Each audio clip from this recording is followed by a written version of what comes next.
cali maxamed baare waa muwaadin Soomaaliyeed oo muddo 28 sano ah gurigiisa uu ka haystay sargaal ka tirsan ciidanka booliiska Soomaaliya. Sargaalka waxaa xiray taliyaha qaybta guud ee gobolka Banaadir, iyadoona cali maxamed baare ay suurto gashay in maamulka gobolka Banaadir uu dib ugu soo celiyo muddo 28 sano ah kadib gurigiisa oo ku yaala degmada Shibis ee magaalada Muqdisho.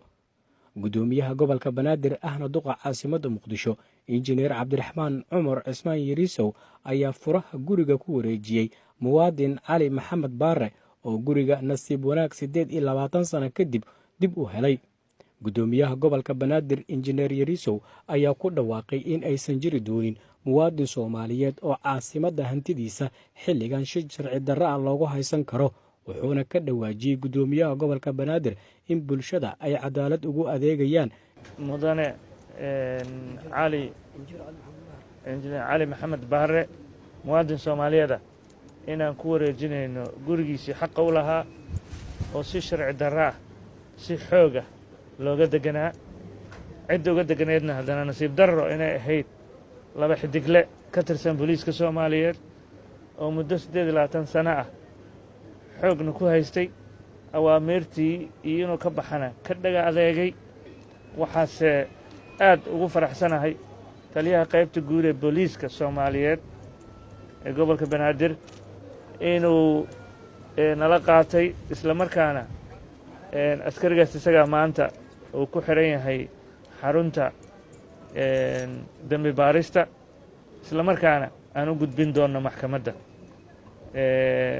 waxaan rabnaa annaga muwaadin kastoo Soomaaliyeed wuxuu xaq u leeyahay inuu helo.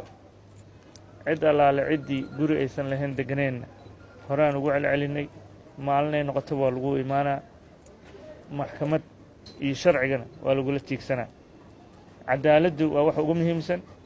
waxa annaga maamul gobol ahaan naga go'an waxay tahay in shacabka Soomaaliyeed ee ku nool gobolka Banaadir inuu helo cadaalad, sinaan iyo wax allaale wixii xuquuq u leeyahay.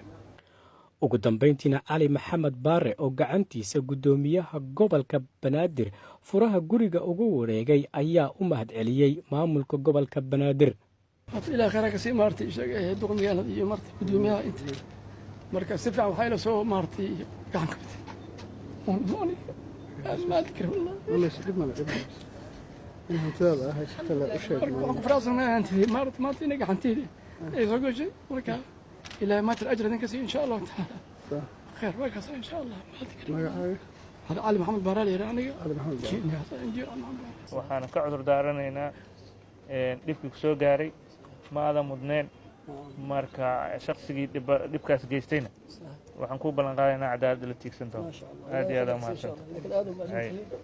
marka ku farxsana maartay insha Allah taala maartay maanta oo gurigay maartay furiis la siiyay ninka la xiray marka taas waxay ku tusaysaa cadaaladda maartay.